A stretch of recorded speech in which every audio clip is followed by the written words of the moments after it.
মূলত আজকে Bogura high school মাঠে 2024 বিধায়ক কাপ শুরু হতে চলেছে। 16টি দলের 2 দিবসীয় খেলা, দুদিন। আজকে প্রথম 8টি দলের খেলা হবে। এই 8টি দলের মধ্যে ফাইনাল খেলাটা হয়ে যাবে, সেমিফাইনালটা হয়ে যাবে। এর মধ্য থেকে একটি দল ফাইনাল উঠবে। আগামীকাল আবার 8টি দলের খেলা এবং ফাইনালে একজন উঠবে। অর্থাৎ দুদিনের খেলায় আগামীকাল হচ্ছে ফাইনাল খেলা।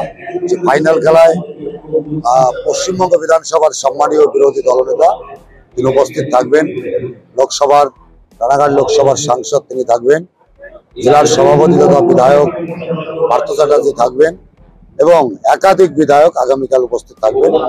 আজকের এই শুভ উদ্বোধন করবেন উদ্বোধক হিসাবে আমাদের সকলের সম্মানীয় রাজ্যসভার সাংসদ তথা পশ্চিমবঙ্গ ভারতীয় জনতা পার্টির প্রধান মুখপাত্র শ্রমিক ভট্টাচার্য মহোদয়।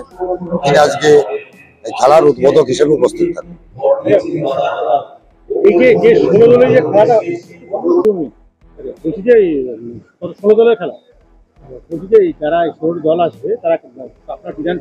না না না, একদম সব বিধানসভার বাইরে।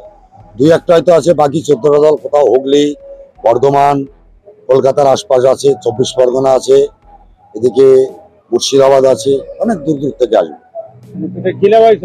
জেলায়।